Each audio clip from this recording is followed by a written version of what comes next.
Welcome to the No Mercy Business Coaching Podcast with Emily A. Woodruff, the podcast that walks you through managing your own small business through the highs and the lows. We'll talk with small business owners from all over the U.S. and share insights on how to help manage your business without the extra fluff and connect with other women just like you. Let's dive in.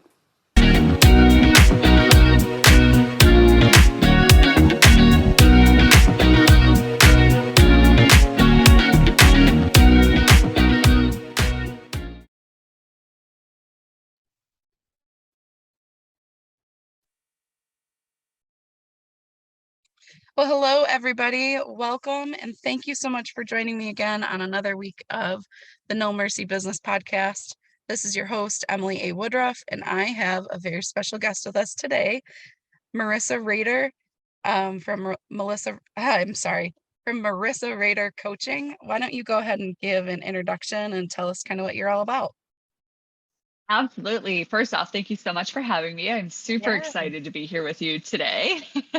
I am a former teacher turned life coach for business owners. So I went to school and I learned how to really effectively communicate what I want to teach people, and then took that and ran with it and created my own business. It was just something that had been on my heart pretty much my whole life, but I didn't know what that looked like or how that was going to happen. And I let fear kind of run me for a while on that. And one day I just woke up and was like, you know what? Nope, I'm going to go all in on this. And so I started a side hustle where I was selling teaching resources online through a website called Teachers Pay Teachers. And I was like, yeah, this is great. I'm getting to do what I thought my purpose was, which was teaching, and I'm still getting to create things and have my own business. Fantastic. And then the pandemic hit and I started teaching kindergarten from my kitchen table. And I was like, oh, I kind of like this working from home business. Yeah. Like, So I honestly I had started coaching teachers on burnout prior to that. And I was like, okay, I'm going to go back one more year and just go all in on my business after that. Just going to do it. I'm going to not let fear play this game anymore. I'm going to just go full in. And it turns out that I never did go back to the classroom. My plan did not go accordingly. And I left the classroom before going back that following year during the pandemic. And I was just in love with what I was doing. But what I found was that teachers were in a very different place than they were prior. And I did not feel like I could coach them through that, not being in the classroom anymore. And so I went on this like quest to figure out, okay, so now what really is my purpose? Because I was feeling kind of lost at that point. And I decided that the women who were drawn to me were other women who were raising kids, because I have 3 girls that are 7, 6, and 3. And so we were busy and I was teaching full time. I was doing my business. And so women who were trying to grow businesses were coming to me and asking, like, how are you doing it all? How are you able to manage all of these working pieces and not just lose it every day? Yep. And so I was like, oh, well, maybe that's what I should be coaching women on. And that's kind of how Marissa Rehder Coaching came to be. I got my life coach certification. I did some journal therapy certification, just really dove headfirst into it and was like, this is what I'm going to do. And that's kind of how it was born. I love it. I love it. So you focus more on business owners rather than teachers, though, and Christian business owners, right? Yes. Yep. Okay. And so Totally welcome on this platform. Yes. So, Oh my gosh. It has evolved.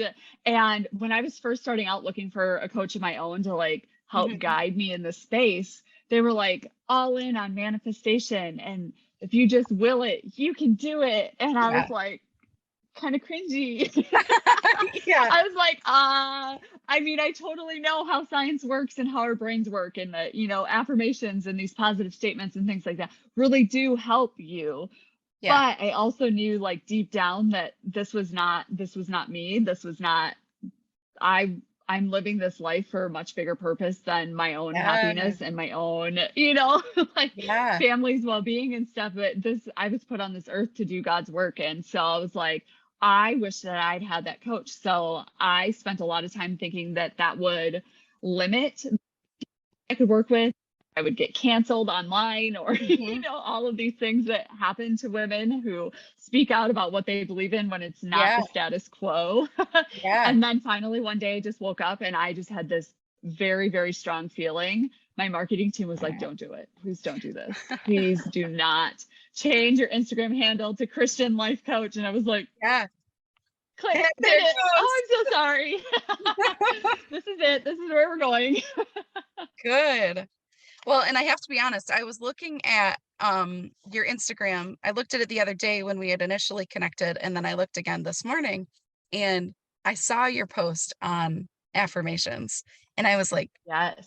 I think I'm gonna like this girl because I'm right in the same way. I have lots of life coaches that are around me, and obviously affirmation has a place, but Yeah. for that to be your entire platform and for that to be your whole um baseline for for how you get through things and how you manage things, there's so much more to that. So it's so exciting to see somebody who's willing to call it out and talk about it a little bit deeper. So we could talk on that Oh, for a long time though, absolutely. I'm sure.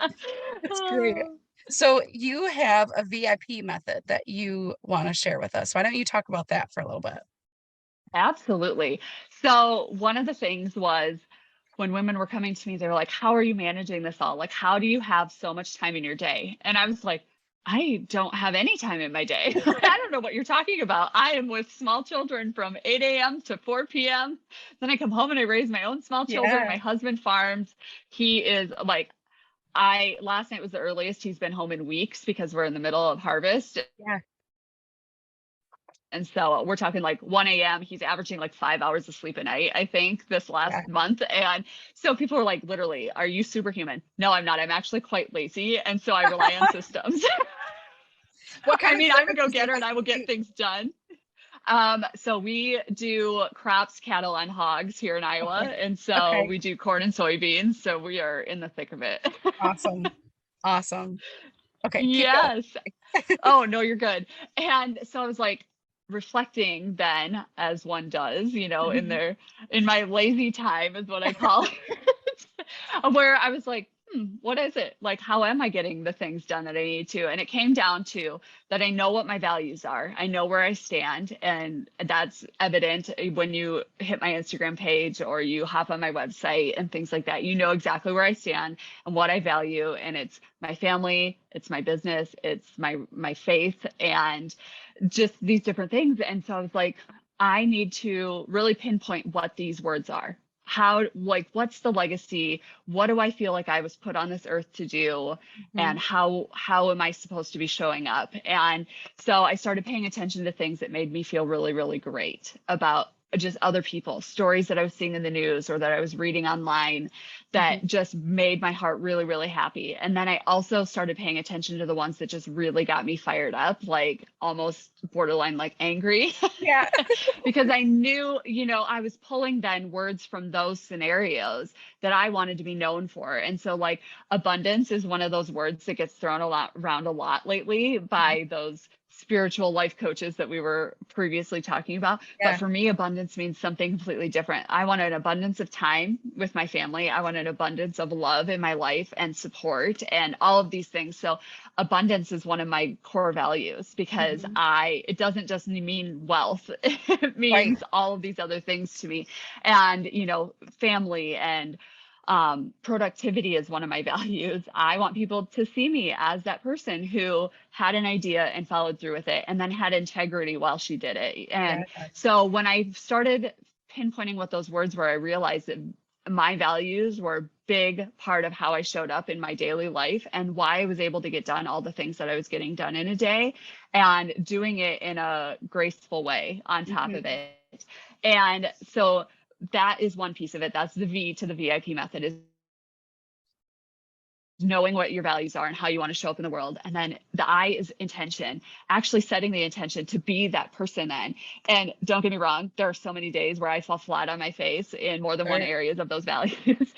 But knowing that that's where I always want to come back to is the intention piece. And then I can set my intentions for the day based on those values, and then my priorities. And so I have my main priorities, my family, my faith, my business. Yeah. And then on top of it, I set my priorities for the day. So today, I literally, before I even got out of bed, I just laid there and I was like, okay, I've got a really busy weekend coming up. I have physical products as well as doing my coaching. And so I do a lot of vendor fairs and things like that. And so I was like, okay, what do I need to have done before I show up to this place on Sunday to set up all my things? And so I just literally ran through a checklist and I was like, okay, I need to make this, this, this, and this. Mm-hmm. And this is my priority for today. I'm going to get these 4 things done today. And if that's all I get done, then that's all that really matters. Mm-hmm. Because when I go and I pick my kids up from daycare today, I know that from the time they come home to the time that they hit the pillow at night, my time with them is intentional. That doesn't mean that I am doting on them and only doing the things that they want to do, but that means that I am making supper and I am not trying to multitask 100 things while they're home. We can get their homework done without having complete chaos. We've got these routines and these systems that we've put into place based on what our priorities are for each day. And I honestly think about it and run through it before I go to bed at night and before I even get out of bed in the morning. Okay, what is it going to be today? And so that's honestly what I live by, is my values, setting my intention, and knowing what my priorities are. And everybody's got that to-do list that's 1,000 things long. Yeah. But prioritizing that and putting it down, like, today, this is all that really matters. And these are the 4 things that I absolutely have to get done in order to have a successful day. And if I get to other ones on that list, fantastic. That means that it was an even more awesome day than I thought it was going to be. But in order to live a happy and healthy life, these are my priorities today. So that's kind of it in a nutshell. That's great. That's great. So you kind of touched on it a little bit. So you probably get this question a lot too, but how do you manage the demands of being a mompreneur, I guess we'll call it? What does that Yes. really look like? Absolutely. So obviously right now I'm not relying on my husband a whole lot, but when he's in his not like peak busy times, we Sure. have this partnership where we have, this understanding of, this is what I have to do to run my business. And he says, this is what I have to do to run my business. And then we kind of merge it and we figure out, okay, this is what we can manage together. What is falling through the cracks because we either procrastinate it or put it off or don't want to spend the time on it. So one of the very first things we did was we brought in a house cleaning service 1 time a month, just to do like the deep cleaning 1 time a month. We could handle the clutter. We could handle, the day-to-day upkeep of things, but the dusting, the, washing of the floors, like that just was not happening as much as we wanted it to. And so we found for $100 a month, we could have somebody come in, they clean our house from top to bottom 1 really good time in that month. And that was $100 that freed up 3 hours of our time then, where we didn't feel like we were, we only get Sundays at home with my husband. He works 6.5 days a week. He does chores on Sundays also in the morning and at night. And so we go to church, we do our family thing. And so then we had just this little tiny window of time where all of this was having to take place because that was our only time home together. We didn't want to spend that time doing that. And so that was one of the first things that we outsourced. And then the other thing that I ended up outsourcing was I started sending my kids to daycare. We have this perception in our society where we work from home moms need to have their kids with them 24/7 and still run their businesses. And what I was finding was that was not healthy for any of us. My kids were not getting the interaction that they needed. They were fighting and arguing with each other all the time. They were not getting time with their friends.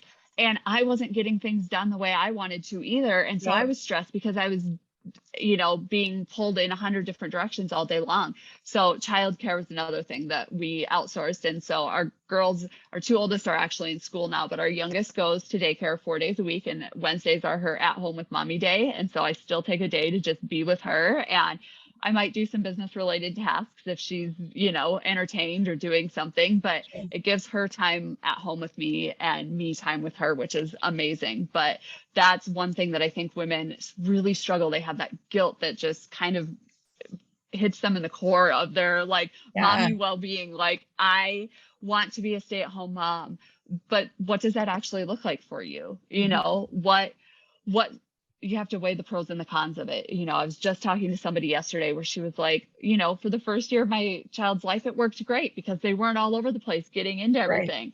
As soon as they hit that year mark, then, we went part-time daycare. And then we realized that our family was a lot healthier, happier, and, more in a just their mental health was better when they weren't Yeah, trying to do it and manage it all. And so outsourcing is my number one way that I manage it. absolutely. And I want to talk about that for a second. So I have, and this is true for moms who want to work from home and just for moms who have regular jobs too. There's no reason that you can't hire some help and you can't outsource some things. And I have a friend that is a PA. Her job is very demanding. She's out of the office or out of the house like 50 some hours a week.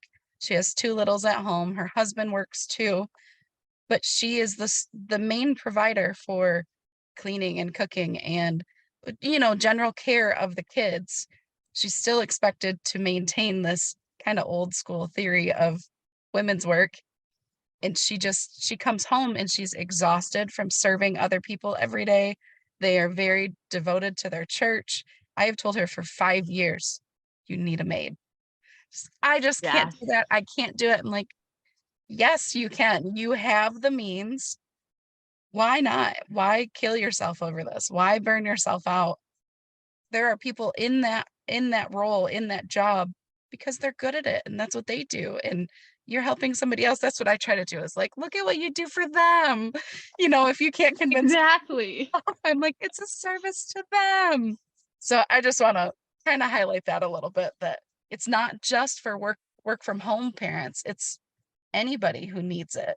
Use it. Yes. Absolutely. No, I completely agree with that. And we're lucky we do have family in the area, but for a long time my husband and I did not believe that we needed that village to help us. Yeah. And all it ended up with was me sitting on the couch one night pregnant with our third, Googling, are there rehabs for exhausted moms? Like, how celebrities go to Yeah. rehab for exhaustion. I was like, I'm a normal person, but can I do that? Yeah. Right. And I thought to myself, you know what though, even if I went somewhere for a week and just did nothing and Yeah. just took care of myself for that week, I was going to come back into the exact same atmosphere that I Yep. had been in before. And so, as lovely as that sounded, I knew that that was not really the answer to Right. what was going on in our lives. And that was when I started by literally just picking up a book. I just Yeah. picked up a book one day and was like, all right, I haven't read in years. I mean, I had read things for being a better teacher, but I Sure. hadn't just read for me in years. And I picked up a book. It was called How to Get Shit Done. And I read it front to back in 2 days. And I was like, that was I love it. great. That was a really good start. Yeah. So, all right, and it kind of snowballed from there. It just takes that one thing that's going to get the ball rolling, because once you're in motion with it, then you can start making those changes. And that led to learning how to be more productive, how to use my time more wisely, how to manage my mental health and my emotions better, so that I wasn't losing it with my kids over the silliest things. It turned out that anxiety shows up that way, and I didn't know that. So it was something that I had been dealing with postpartum for 4 years and had no idea that that's what was going on. But picking up that one book and making that one choice is what led me to being where I'm at today, 4 years later. And it was the best choice I had ever made, put it That's that way. great. That's great. So how would you encourage entrepreneurs to use habits not only to scale their business, but to lessen their stress level while they're doing it? Absolutely. So we read all those books like How to Have the 4 Hour Work Week or the 5 a.m. Club, where you have to get up at 5 a.m. and follow this regimen morning routine. I am not a morning person, Yeah. not in the slightest. Like, no, thank you. I have zero desire to read in the morning, to Right. journal, to do any of those things until about 10 a.m. Like, Yeah. that is just how my brain and my body works. And Sure. why force it? And so my biggest thing with it is, what routines and habits are going to serve you? Like, what's the purpose behind them? Is it because you read a book once and they say the most successful people do these things? Guess what? There's people all the time who don't do those things who Right. are wildly successful. But what the thing that really is the underlying thing is that they're doing things that serve them and what their goals are. And so sitting down and just being really honest with yourself, like, what do you want your mornings to look like? For me, I know I like to shower every day. So my workout needs to happen before I shower. So even though I'm not a morning person, like if I'm in a workout, it has to happen in the morning. Sure. So that's one thing that I'm like, okay, that serves a purpose, and it serves a purpose there because then it makes sense for the rest of my day. Right. But then honestly, I get up, I shower, I get ready for the day. I help my kids get out the door. I drive them to school and I drive them to daycare. And it just makes our morning calm and peaceful. I do not feel the need to be up 2 hours before my family to get a bunch of stuff done. Nope. Mhm. Don't like that. Not at all. So Sleep don't is feel more like you have to valuable. be that person. Yeah. So, I take my kids to school and to daycare, and I'm home by about 8:30. That gives me a half an hour to declutter the house, to get some tasks done, household chore wise. And then I try to be working by like 9 a.m. And I work throughout the day. And then I have habits at night that I do. I make sure that I, take care of my skin. I read a book before I go to bed, even if it's 2 pages. That is just a routine or a habit that I've built in. I will do a little bit of work while my kids are sleeping, so I've built in these habits that serve me. I don't do anything that does not serve a purpose for me. I don't meditate just to meditate because that's what people say to do. There are days where I need a good, like, moment. Yeah. And honestly, most of that is I do in my car while I'm driving, because I can have my worship music on and I can be thinking about things and processing things, and I'm running through all the things that I'm grateful for, or whatever that emotion that song brings up. I pray on it or I think about it, and I've built it into the nooks and crannies of my day instead of feeling like I need to get up at 5 a.m. to do all of these things. That's great. Just to say that I do them. That's great. Is there anything else that you would want to share about you or your business with our listeners today? Oh my gosh. First off, I have not even met your listeners yet, but know that I probably believe in you more than you even believe in yourself. And so that's my number one recommendation for people that are in the entrepreneurship world, is that it can be a lonely place. And when you're growing your business and you're doing all the things, and you might be working a full-time job still on top of it, and you're trying to raise your family, is that you are going to be like the people that you surround yourself with. So find those people that bring the light to your life, the podcasts that you like to listen to, or the music, or the Instagram accounts. Do not feel like you have to do anything that doesn't fill your cup that way. And I've been going through that even in my business now. I've gotten to a place where I'm like, oh, it just doesn't feel right, or this part just doesn't feel good. And so just make sure that what you're doing is serving a purpose, it's moving you closer to your goals, and that you're finding the people that are going to support you in that 100%. And if you don't have those people, we'll be those people for you. So come find us. I love it. I love it. So speaking of social media, where can our listeners find you? Absolutely. I hang out on Instagram an awful lot. It's at lifecoach_Marissa. And I talk about all things faith, family, fun, and life coaching on there. So Awesome. Well, thank you so much for being on here with me today. I appreciate your time. It was great. awesome. Well, thank you so much for having me. I've enjoyed our conversation thoroughly, and this is honestly what lights me up. So now I will go the rest of the day and I will go like 100 miles per hour getting stuff done, because I'm gonna be like, yes, that was great. So Awesome. thank you. Yeah, thank you. Before we go, I just wanted to reach out real quick. A lot of you have talked about starting your own podcast and you're just not sure where to start. I wanted to let you know that Libsyn is an awesome platform, and right now they have a great deal for you to join. If you use the code Woodruff, WOODRUFF, you can get in at a great rate and get started today. Feel free to shoot me an email or send me a message if you have any questions. I would love to walk you through starting on your own. Thanks for listening to the No Mercy Business Coaching and Consulting Podcast with Emily A. Woodruff. We specialize in branding and design for women, by women. Thanks for listening to the No Mercy Business Coaching and Consulting Podcast with Emily A. Woodruff. We specialize in branding and design for women, by women.